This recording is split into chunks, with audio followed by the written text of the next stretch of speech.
Hi everyone, I hope everyone is well today. Firstly, I just want to say huge respect for anybody else doing this sort of thing at this time. It's only in doing it myself in which I've been able to recognise the vulnerability it really entails, and it's certainly not an easy thing to do. So yeah, thank you for that. So today I just wanted to come from my perspective of things really, and my drive behind doing this really is in the passion and concern I have in regards to the past 7 months and the effects that these have had, are continuing to have, and potentially will have upon our children and their development really. So my background and expertise then lies really in psychology, mental health, child development, trauma and abuse. So that's sort of where I'm coming from today, and I do want to make it clear as well that, I am coming from purely good intent in doing this. I do recognise the potential that some stuff I might talk about, it might sort of set off defences in people, certainly parents and caregivers and anybody working with kids at this time. So just want to make it clear, there is no doubt in my mind regarding the amount of love and care and nurture for our children at this time, no doubt at all. However, that only goes so far in contributing to a child's healthy development, and actually a crucial aspect is their environment. And actually at the minute I'm looking around me and I don't see a healthy environment at all on a societal aspect I'm talking about, and I do believe that it is causing damage to our children. So firstly, I just wanted to talk about masks, the wearing of the face coverings, and how I believe this really is having a distorted effect upon our children's social development. The reasons why, so most of our communication, most human communication, is actually based upon non-verbal behaviour. So that's body language, gestures, and certainly facial expression. Our faces are very much, the platform of which our emotions are expressed through. And what happens with children, they actually learn their behaviours and how to behave, and certainly how to communicate and interact with others through mirroring this behaviour that they see from adults and others around them. So actually, if children are being exposed to communication and interaction through the covering of the face, this is going to impede their understanding of interaction and certainly their development of social interaction in themselves in quite a distorted way, I believe, and quite a damaging way. So another thing just to pick up on here as well with the face coverings is language acquisition of children. And I'm not just talking about our little ones here, because actually children of all ages are still developing with their language, and even the older kids, they are still learning how to, their vocabulary is still maturing.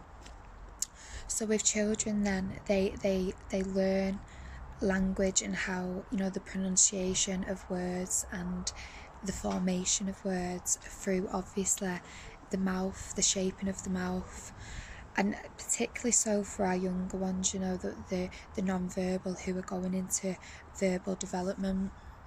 So again, the covering of the mouth during interaction is certainly going to have an effect upon the acquisition of language, and also the muffled sound of the voice through the masks, how that impacts upon the clarity of words and speech. I mean, certainly for me, when somebody's trying to talk to me when they've got a bloody face mask on, I can't understand what you're saying.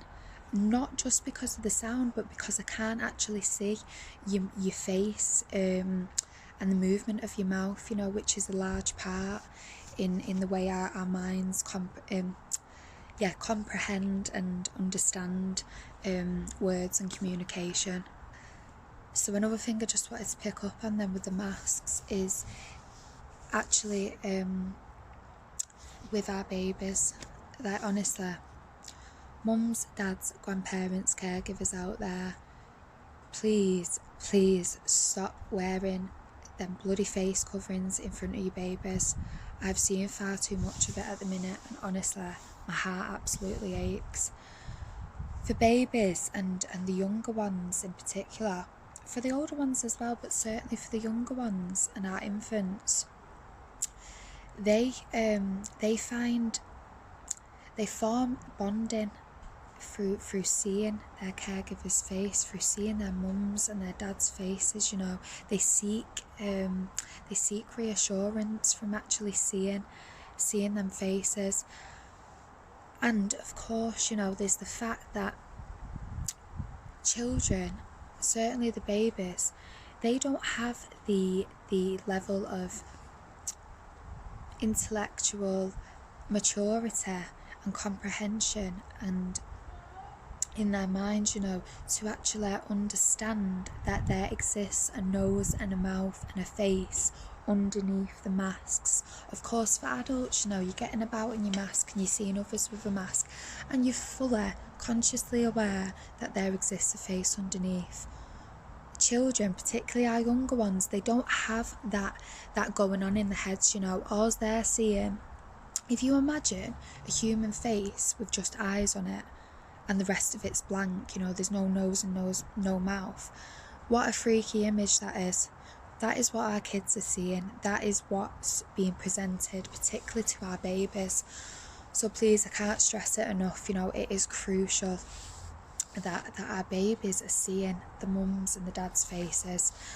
So please, certainly when you are in front of them and interacting with them, just remove it, honestly, please.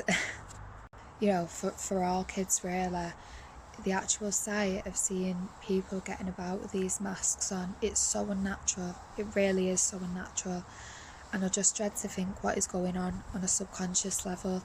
You know, even for me now, as an adult, and I'm quite used to it, even when I see people with masks on, it's not a nice sight, you know. It doesn't make me feel good. It just doesn't feel good to see, because it is so unnatural for people's faces to be covered, you know. Our faces are our individuality and they're beautiful, you know. It's are smiling and everything like that. And when you see a group in particular with these masks on, you couldn't tell them apart from each other, you know. You sort of think of it like, oh, is that Bob over there? Well, I don't know, I can't see his face. It's everything about us, you know. It is our identity. But yeah, that's another thing, isn't it? So what else I want to go on to then is social distancing. Oh my god, them words, social distancing, they should never ever be in our vocabulary, certainly as adults, but particularly for children. Children should, you know, it's just the most unnatural thing in the world, and the fact that it's become so ingrained and such a modification of the way we behave is just, it's nuts. But particularly the conditions that it's placing, that this whole idea of distancing and keeping the space, that's actually placing conditions upon the way children play at the minute. Now, play is absolutely crucial in a child's development, again, for all ages, but particularly for the younger children, sort of pre-adolescence, you know, and certainly in the younger years. Play is a way in which children construct intellectual abilities and understanding, emotional understanding and development, and certainly social interaction. Again, you know, it's where they learn how to behave with others and stuff like cooperation and sharing, you know. We are, by our very nature, very communal and very social creatures and cooperative creatures. And the fact that at the minute that children, in what is which play is meant to be free and explorative and just, unstructured, unhindered, and free and creative and beautiful. And the fact that children are being faced with sort of even just guidance imposed upon it at the minute, what it's actually placing in their subconscious is that there are restrictions upon that free aspect about themselves, and they're being told to keep the distance between each other, or being guided to stay in the bubbles as well, which is impeding upon actually their understanding of diversity and being actually able to socialise with a wider group, and different children and different people, as well, sharing. I know at the minute, certainly in schools, children aren't allowed to sort of share even a ruler between each other. So again, it is having quite a distorted effect upon their idea of social interaction, and God knows what else really, because like I said, play is such a crucial aspect in a child's development. And I do think really that it's so important that we're considering the actual messages all of this ongoing situation is actually giving our children. Now it really does baffle me actually, this general sort of perspective that we have in our society of childhood being very much separate from adulthood. I believe that there's this general impression that children are sort of, and their emotions and what they're actually taking on is quite largely disregarded and underestimated, most certainly at this time, and most certainly by government. But what happens is in childhood is we form what are known as our core beliefs, and these are formed at a very young age, between the ages of 0 to 6. This is when our minds, a child's mind, is very open. It's the subconscious is very open. It's at what is known as delta and theta frequency, and this is comparable to somebody who is under hypnosis. So our children's minds are open to just all levels of suggestibility and influence, and they take on, and they start to construct these ideas about themselves, about other people, and about the world around them. And what happens is they form these core beliefs, this foundation basis of their understanding of themselves, others, and the world, that actually forms the basis for every single other belief and belief systems that are built up on top of these core beliefs made in childhood. And this continues throughout adulthood. It's actually believed that 95% of our behaviour is impacted directly by these core beliefs, and that's for the rest of our lives. Once they're there, they are embedded, ingrained, and they do very much cling to our minds, and our minds actually consider these core beliefs that we make to be keeping us safe. They consider them to be part of us, and certainly the basis of which our personality and the person we are is built upon. And that's not to say that they can't be amended or changed as adults. They can. However, it is quite challenging to do, because they become part of our subconscious. As a child grows, these core beliefs go into the subconscious. So there'll be many of you out there now, and myself included, that have these core beliefs that we've actually built in childhood, and that have certainly been imposed upon us in childhood, that we won't even be aware of. Yet they have provided the basis for other beliefs that we formed on top of them, and the way in which we live our lives, really. So it is really fascinating. But in terms of our children right now, it's certainly quite concerning in the messages that are being imposed upon them, and the beliefs that they are actually taking on, about their world right now. And I do believe it comes down to actually this overarching message of their world being a very unsafe place, and certainly involving a level of risk, and that there's risk involved in interacting with others and being close to others and having a physical physical affection with others, you know, hugs, kisses, which again is a crucial part of a child's development and a very natural part of that. And as adults, with adults too, you know, again, we're very physical creatures. But these messages, you know, that are going into our children and providing the basis of certainly the way they view life, the very message that there exists a deadly and infectious virus that is just everywhere, you know, there's no escaping this.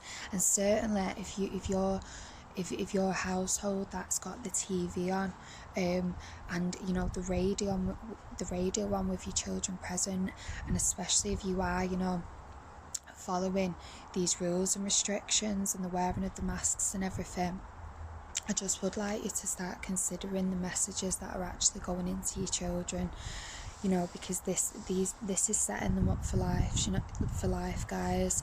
I think you know, for us adults at the minute, a way in which many people have learnt to accept and actually go along with all this that's going on is the idea that people have got about this being very short term, very temporary, and you know, all of a sudden overnight in the near future everything's just going to go back to the way it was in March and we're going to crack on with our lives. Well, actually for children it's a very different matter, because our children, they experience time and life in a very different way actually to ourselves, and they lack what I like to call situational permanence. And this is that idea, you know, that, oh well, this is only happening now, but it's not going to happen in the future, or it didn't happen 7 months ago. Children won't be thinking like that. They don't have that intellectual maturity to have that reflection of time that we do, certainly not to the level that we do.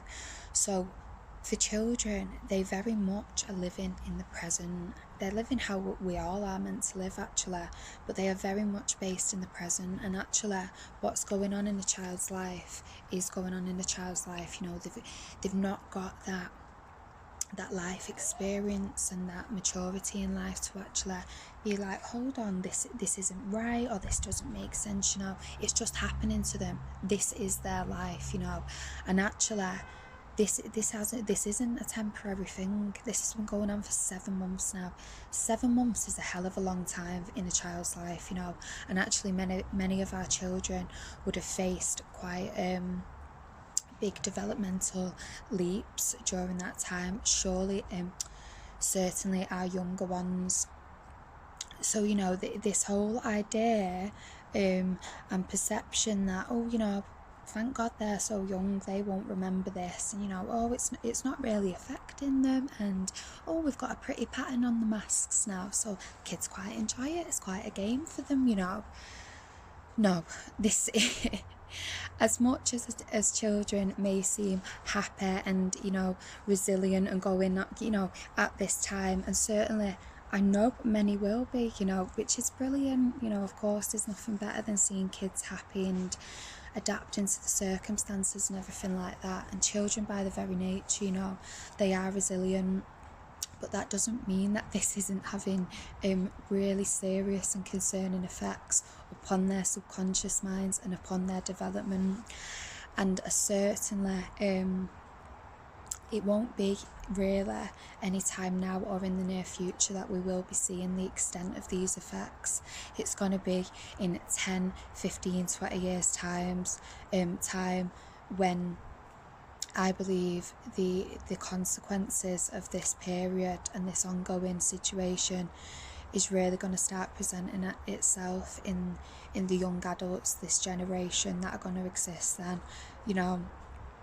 And even myself, with my own understanding, I struggle to fathom the actual extent that that's going to be, that we're going to see in this generation. You know, germophobia, difficulties in social interaction, fear, anxiety, you know, this idea that's, you know, even you've only got to look at the messages coming through the mainstream at the minute, and actually through our government. You know, look at the language that they're using, look at the beliefs that they're actually imposing upon not only us as adults but upon our children. Be alert, you know, stay safe. These are all messages that are actually enforcing on a repetitive basis these ideas that the world is unsafe, and actually we all need to be on guard all the time. So, you know, and actually I've had a lot of parents reach out to me over these several months in saying that actually they are seeing very concerning behavioural presentation by their children, you know, of distress and of difficulty at this time. Children having night terrors and certainly engaging in quite challenging and really emotional behaviours. So our children are crying out to us, really. That is children crying out to us and telling us that, you know, it's not right what's going on, and actually they are being 100% affected. So please, you know, we need to stop underestimating this. This is having a massive effect upon them, no matter how happy they may seem. You know, it's all going in. They are soaking everything up like a sponge, like the sponge their minds are. So yeah, I really just wanted to cover a few little things like that today, really. Honestly, I could talk about this stuff all day. It really is a major sort of passion and concern of mine at the minute, and I am looking to sort of set up a network for parents and caregivers at this time where, you know, hopefully I will be able to provide a bit more guidance and awareness. But, you know, I just think it's important that we all start just to take notice of these messages that are being absolutely in an extreme way being drove out to us. And another point to make, importantly, is that this is being done on a very repetitive basis. You know, these messages of you're at risk, stay alert, protect others, stop the spread. Just the word COVID in itself, that has automatically got associations in people's head of anxiety and fear and danger, you know. And the point to make is that the more a belief and an idea is presented to a person, and this is children and adults included, you know, because we are still vulnerable to the absorption of beliefs and ideas in our subconscious mind. The more that it is repeated to a person, the more likely that person is to take that on, and actually the more embedded that becomes in a person's subconscious. So, you know, just start to take note of these messages that are actually being imposed upon you, and how actually that's sitting with you, and what it's doing to your mind, you know, how it's making you feel. You know, when there's this thing, isn't there, like all of a sudden we've all become responsible for saving each other's lives, you know, overnight. Guys, we are not responsible for saving each other's lives, you know. This isn't disputing the fact, you know, to care for one another and be giving to one another, and of course protect one another, you know, within context. But this idea, you know, save lives. You're not responsible for saving my life, because my life doesn't need saving, let me tell you that. I am living, and I am living to the fullest, like every single one of us should be, you know. We're healthy.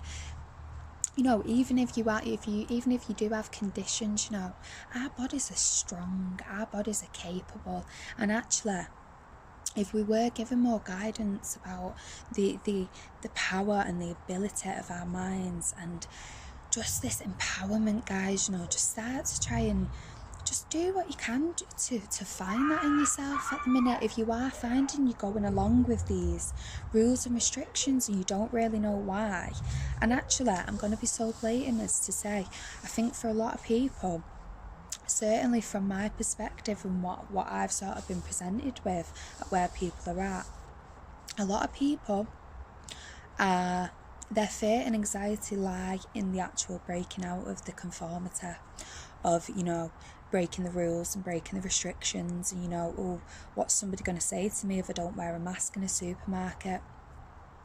And I think that's where a lot of people are at, you know. I don't think it's this fear and anxiety of a virus, and that's not to take away from people who do have a genuine fear and anxiety of the virus, you know. I'm not disputing that at all, as well as I'm not disputing the fact that people have been ill and people have died in relation to COVID. I'm not going to go into stuff like that at the minute, you know. I have been doing my own research, and I do have my own facts, figures and research, which I will present in a separate post. But my focus here really, guys, is our children and actually the power of our minds. And my last point really to make is that if you do have questions sort of on the psychological aspect of this, and you think that it's not about that at all, and oh, you know, this is about a virus, it's nothing to do with psychology, I just ask you to have a look into the Behavioural Insights team. Their website can be found quite easily, you know, and this is basically a company that has been founded in government, and they're still partially owned by government now, but now they're actually a global company, and they describe themselves as a social purpose company. Yet if you actually have a look at the stuff they're doing, they use what is known as nudge theory. They use nudges, yeah, and what they're actually doing is pushing out cues. They have a highly advanced understanding of the way our minds work, including our subconscious, including everything I've spoke about today, you know. It can't be underestimated the actual level of psychological understanding that these people have. But what they are doing, their very purpose is to modify our behaviour through targeting and accessing our subconscious mind, you know. The actual the chief exec of it, he's called Dr. David Halpern, and he's a psychologist, and he actually defines this use of nudges as cues which access a person's subconscious. And he actually goes on to say, indeed, if a person was presented with the idea that their beliefs were being influenced, they would actively resist. So, you know, it's fascinating to look at, it really is, and it's just like, okay, it puts everything into perspective really, guys, and what is going on at the minute. No matter where you're at, yeah, I just think this isn't as bad as they're making out. Like, surely everyone's got to know that, whether you believe in bloody COVID or not, you must know that this is totally disproportionate what they are doing, and these rules and restrictions, and actually what's going on in other parts of the world such as Spain and Australia. Like, honestly, guys, you must know it's disproportionate, because the very fact is, if there existed a highly contagious and a highly dangerous virus, if that was present in our society right now and has been for the past 7 months, we would see it. Every single one of us would see it and would experience it, you know, because it'd just be there, and there wouldn't actually be the need for all these conflicting views and all these questions and all these what people like to call conspiracy theories, because it'd be so bloody obvious, wouldn't it? If it was that deadly, if it was that infectious, it'd be that obvious. And that's not having to go into bloody virology and bloody all that medical stuff, you know. We'd just know about it. So, but anyway, you know, I won't get into that, I'll finish off here, but I just want to, you know, I hope that this is taken on by people, and I hope that, you know, it'll just allow people to just be a bit more aware, because, you know, it's my drive now to really be making a difference for these kids and really change things and just contribute to a more healthy environment for them and a brighter future for them, really. So anyway, thank you for listening, guys. If you've made it to the end, I appreciate it. Take care, love and best wishes to everybody.